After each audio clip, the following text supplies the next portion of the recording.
Of Sales Enablement Live. I'm dialing in straight from the Kruger Marketing headquarters here in Sydney, and I'm really excited about this one. We have a jam-packed episode ahead of us, a bit of a different format to the last few weeks. So the last few weeks, we did a bunch of deep dives. We spoke about strategic sales tech sourcing. We spoke about buyer content personalization.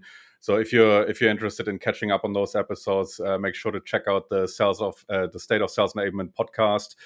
But I'm not going to lie to you. I've probably bitten off a bit more than I could chew. It's a whole lot of work to keep up that frequency of those deep dives. And moving forward, we will revert back to the Q&A format. So we will answer your questions around sales enablement and any pressing questions you might have around sales enablement. But we'll also review the episodes that we have published in their respective week on the State of Sales Enablement podcast. We'll play a few snippets, and we will give you guys the opportunity to comment and ask questions about whatever we were speaking about in those snippets. And I will also share my thoughts on that on a more meta level. And so that's the format moving forward. Really excited about it. And let's dive right in. So we have received a bunch of questions. I actually have not had a chance to look at them before the session. So this is the raw Felix that you're getting today. And the first question is from Penny. And Penny is asking, "Hi, Felix. I'm just looking for a new sales enablement role. What should I look out for to make sure the sales enablement flywheel is spinning in the right direction?" Okay, here we have somebody who has actually followed my content for a bit, because everybody who knows me and has been following me for a while has come across the term that I frequently use in regards to sales enablement, which is the concept of the flywheel. And for everybody who doesn't understand or hasn't come across the concept of a flywheel before, let's take a look at the definition in Google. In Google, it says a flywheel is a heavy revolving wheel in a machine, which is used to increase the machine's momentum and thereby provide greater stability or a reserve of available power. So the concept of a flywheel is often applied in technology businesses that are platform business. And LinkedIn is a good example, which is something that most of you guys would be familiar with. LinkedIn is a platform business. That means you have supply and demand. So you have a supply of people posting content, and then you have demand from people who are also on the platform consuming content. Yeah, and the more people you have posting content, the more people consume content, the more people actually sign up to consume more content. That increases the audience size, and that incentivizes more people to post content. Yeah, so that's an example of a flywheel in the context of LinkedIn. So that means that it's essentially a self-accelerating mechanism that you see in that context, that makes the respective platform more and more successful. Now, when I talk about the flywheel in a sales enablement context, and what we're talking about here is a forward-moving flywheel or backward-moving flywheel. And let me explain what I mean by that. When we talk about the forward-moving flywheel, what we mean by that is a sales enabler is in a role, yeah, and the sales enabler has a certain amount of capacity to think strategically, yeah, and all the research shows that the more strategic sales enablement is approached, the more effective it is actually for the organization, yeah. So let's say that sales enabler has a little bit of headspace to think strategically. That little bit of headspace leads to better planning and alignment of all the different departments within the business. Stakeholders are involved. And then because of that strategic planning and that strategic thinking, suddenly sales enablement for that respective person becomes more strategic. Yeah. Because it's more strategic, it becomes more effective. Yeah. So suddenly you start seeing the win rates increase, the deal sizes increase, whatever the objective for that sales enablement department is, you start seeing results. Yeah.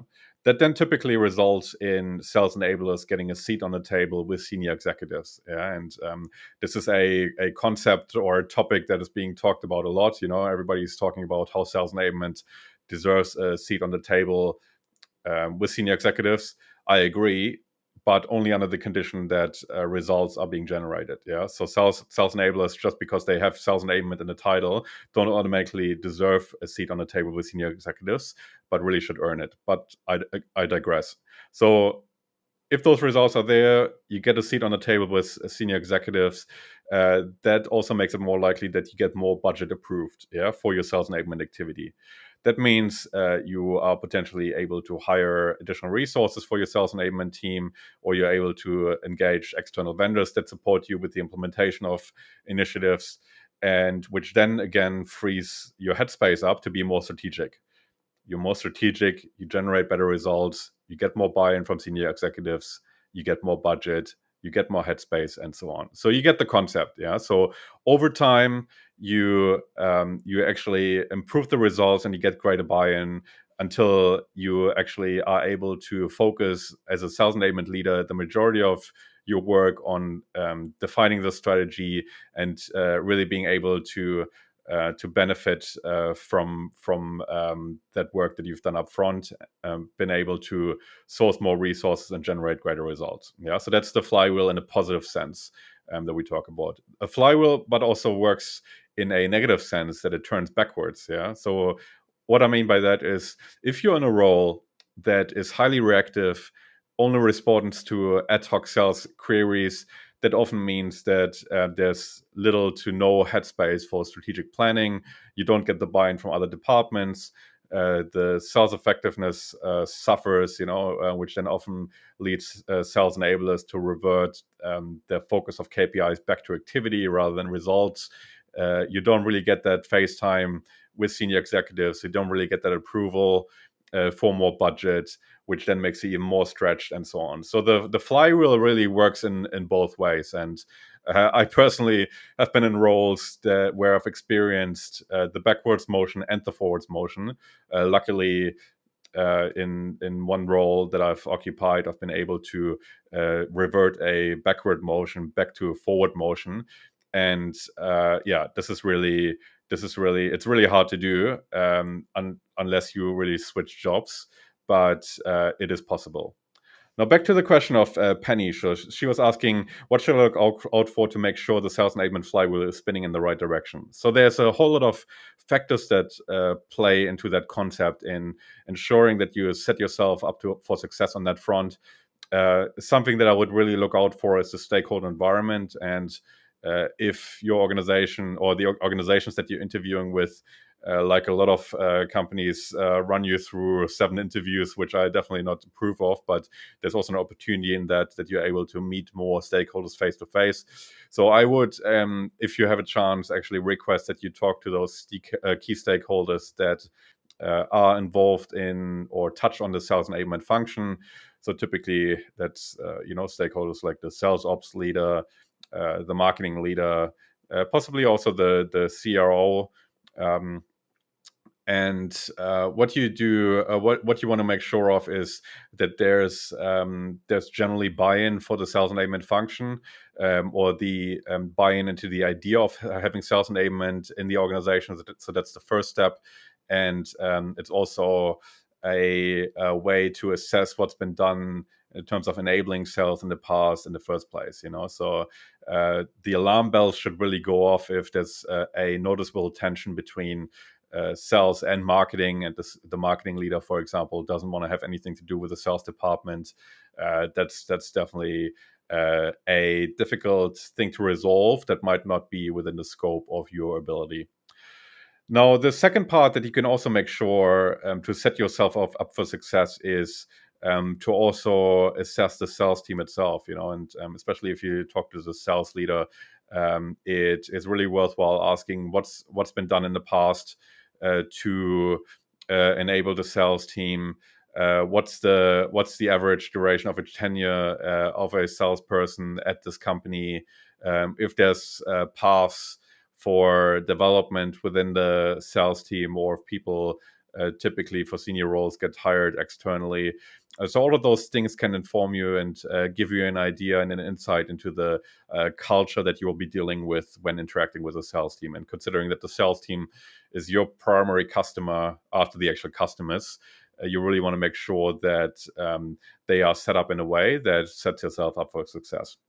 The other consideration I would also mention is the industry that you're entering in general. If you are starting to work with a startup that's really not proven and that is not fast growing yet, it's great that they invest in sales enablement, but it might also be a tough job for you, because if the startup is operating in a very new space that is not proven yet, it might be hard to generate the sales results and the effectiveness results that you are after. So entering a already growing organization in a space and a market that is already growing also sets you up for success on that front. So those are kind of the things that I would generally look out for. And of course, as always, the two key factors, according to research, that impact on your job satisfaction, as always, and possibly also for your ability to source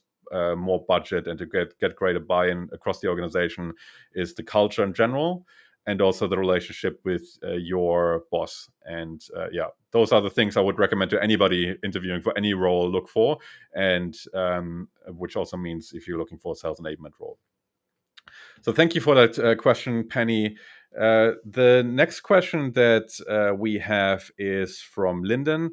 And Lyndon is asking, hey, Felix, personal question. How did you get into sales enablement?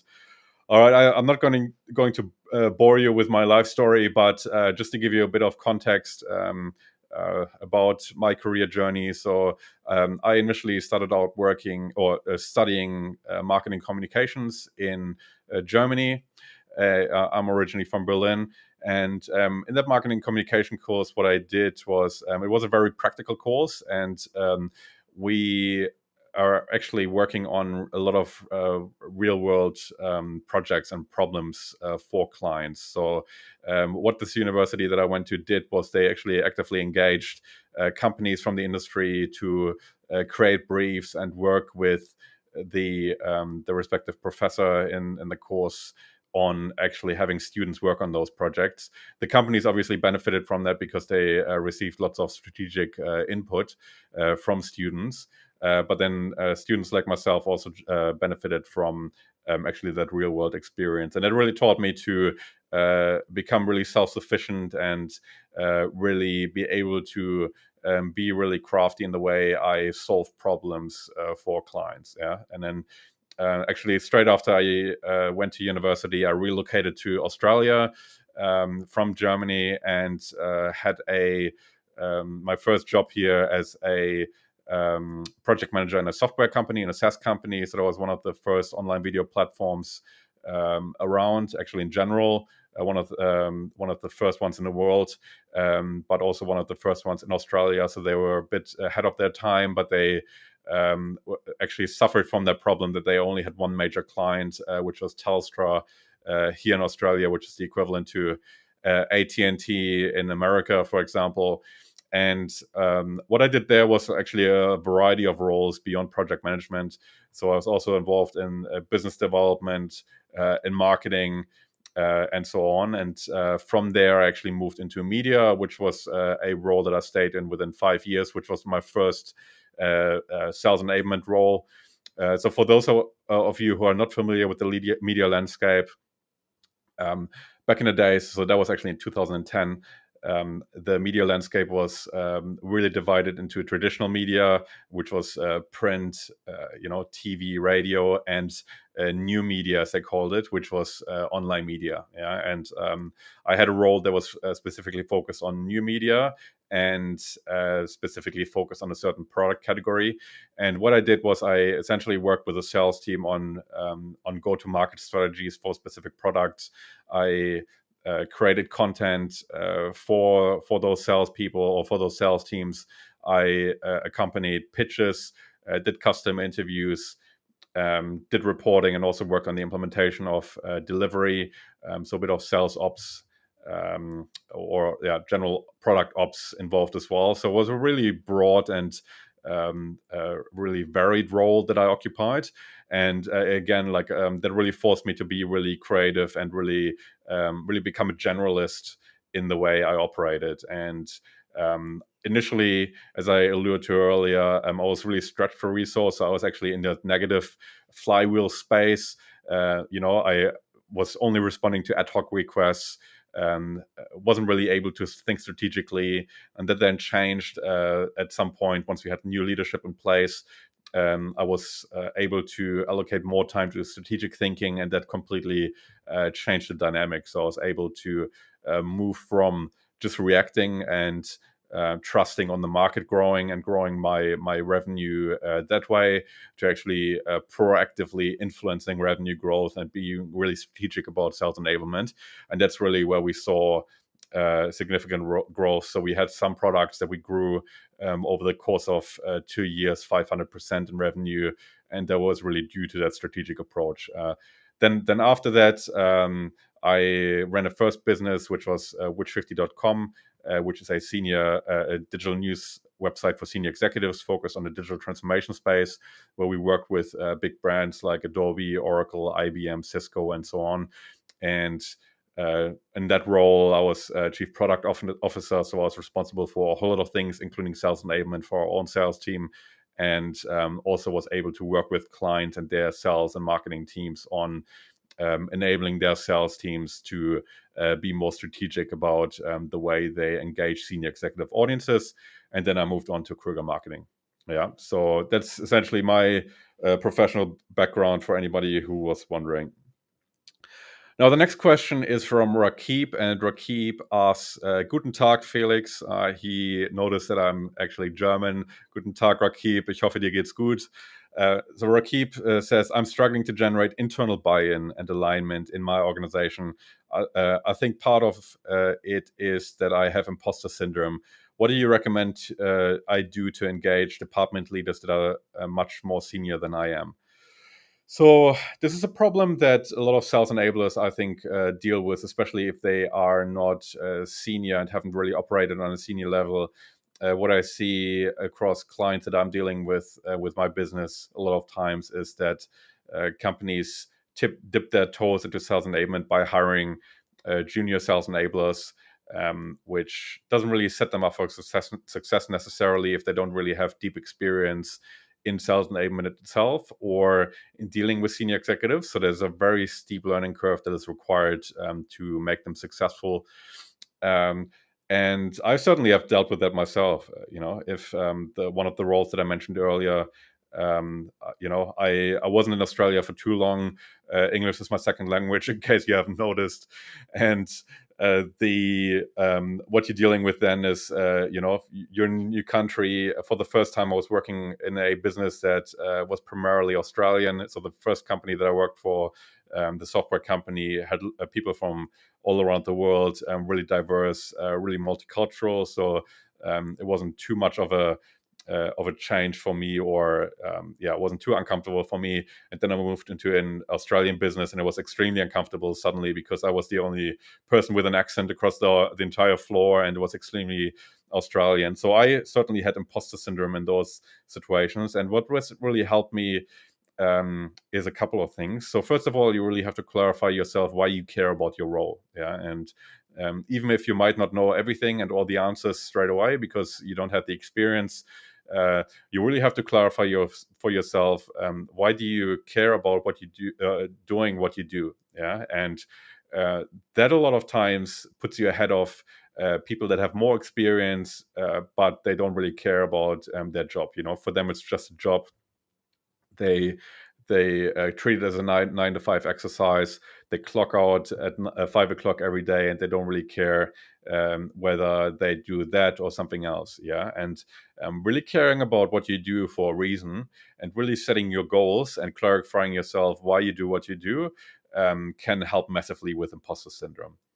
The second part, I guess, is that discrepancy between seniority, and you really have to define for yourself the boundaries of your role and what you're an expert in. Yeah, and you being specialized again makes you an expert in your respective area. And I think that also really helped me personally to define my role. Even if you work in a small team where your boss really gets involved, and that can take the wind out of the sails of a lot of junior people as well. When they feel like, okay, whenever I try and lead a conversation with the senior leader, my boss always jumps in and positions myself as the junior assistant.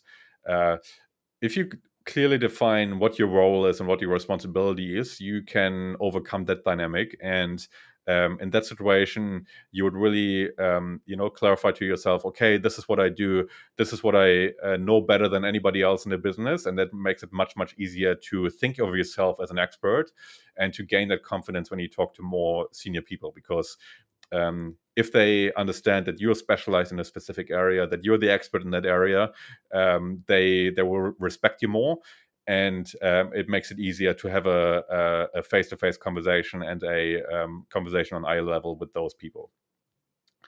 Additionally, I would also always recommend to search for a mentor on that front. That helps you to develop those skills to lead more senior conversations. And this is something that a lot of salespeople struggle in dealing with senior customers. But I think also a lot of sales enablement people that aren't that senior, that deal internally with more senior stakeholders. I think really knowing what those stakeholders care about, what their KPIs are, what their current initiatives are, what their objectives are, that really helps you to lead a conversation more on eye level, and also gain that confidence to really talk the same language as they do, and to create that alignment that you really need to make sales enablement a success for you. So, Rakib, good luck in your endeavors. I hope that was helpful. Now, we've already been going for 20 minutes and we've got another 10 minutes left. I want to quickly take the opportunity to touch on the episode that we had on the State of Sales Enablement podcast this week with Phil Cleary, who is the Senior Director of Sales Enablement for Salesforce across the APAC region. So he's looking after Australia, Singapore, and India, and all their training activity there.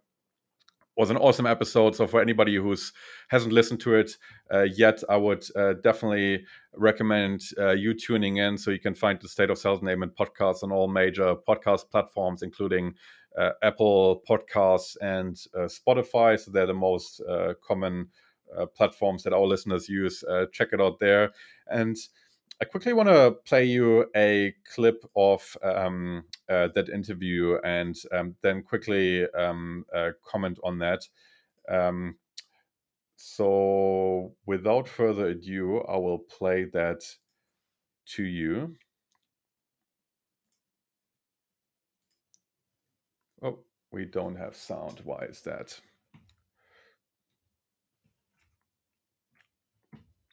Just a second, bear with me. It would not be a live stream without technical issues. So, okay, we can't play that right now, but I will just talk to it. So, one of the things that Phil spoke about is micro learning and micro content as something that's really changed during the pandemic. And I think that is definitely true. And I've seen that across so many organizations that I deal with, through my network, but also through clients. There's a massive shift towards self-paced learning, and to many different kinds of mediums that people can use to learn in their own time. So it's not necessarily your desktop learning platform that a lot of organizations use these days, but there's also a more varied media format. So it includes podcasts, short clips, that typical format that you would find in online courses these days, which is the kind of short lessons that you can really consume while you wait for the bus, for example, or in your lunch break. So I think that's something that's definitely worth considering if you haven't built out your training program that way for your organization. I think I just want to comment on one thing that I have seen a lot of organizations do that have been really successful on rolling that format out, and that is kind of setting the boundaries about the pace of the learning. Self-paced learning is great, but you really have to make sure that you still keep your eye on the prize and really make sure that you set the boundaries for certain milestones being achieved in your learning efforts. Yeah, and that as always should be really driven by the sales managers. So if you can set the boundaries for the team, and let's say the sales team or a certain sales team agrees, okay, over that period of time, we really want to make sure that we consume X amount of content that is available in this training course that is available, and the sales manager really makes an effort to coach the salespeople accordingly, and really make sure that they have a certain knowledge level that they can implement in their program. I think that is really something that is, or a thinking that is necessary for self-paced learning. Self-paced learning is not a silver bullet, and you really have to make sure that you still provide some sort of guidance from sales management in making sure that you have success. Shivam Gupta commented, "Love that episode. Thank you so much. Love that you're listening to that episode."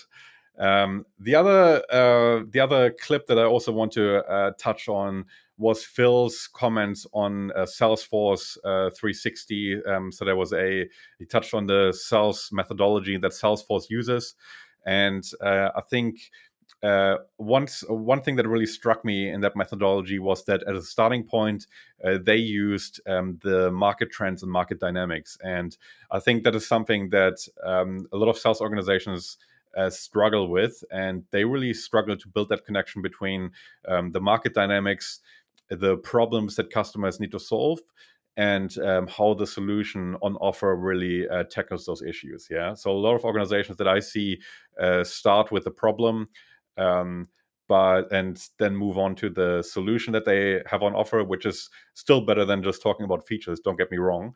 But I think the ultimate way to really gain engagement, especially from prospecting point of view, is really to focus on the trends that you see in market and really make that connection back to the person that you're engaging, and really say, okay, these are the market trends that we're seeing, and these are how we think those relate back to your organization. You might not be aware of those trends even, and this is what you recommend you look out for if you have those issues right now, or if you have those issues in future. These are the solutions that we recommend you consider, and here's our product, how our products fit into that solution category. So this is essentially the best practice that I currently see in market. And if you, as a sales enabler, haven't really dipped your toes into identifying those market trends, if you don't have any departments internally that really support you in identifying those, first stop, I would say, is really making sure to touch base with your counterparts across marketing and product marketing, and really make sure to check if they've done any research around that. If they haven't done that, it's really worthwhile diving deep into the leading industry publications and research pieces across the space that you're selling to, and really identifying the market trends that are happening right now, and then talk to the sales team and also ideally to your customers and customer interviews to identify how they experience those market trends, and how you can then relate your solution back to those market trends and solve the customers in a better way. Yeah. We have heaps of questions more that we could cover today, but we are unfortunately running out of time. So thank you so much for everybody who's been tuning in live, or who is listening to the podcast right now on the recording. I had a blast as always. I would also recommend, if you haven't subscribed already, is to subscribe to the State of Sales Enablement podcast on your favorite podcasting platform, and also to follow me if you want to get more content like this on LinkedIn. Thank you so much for tuning in, and I cannot wait to speak to you next time. I'll speak to you later. Bye-bye.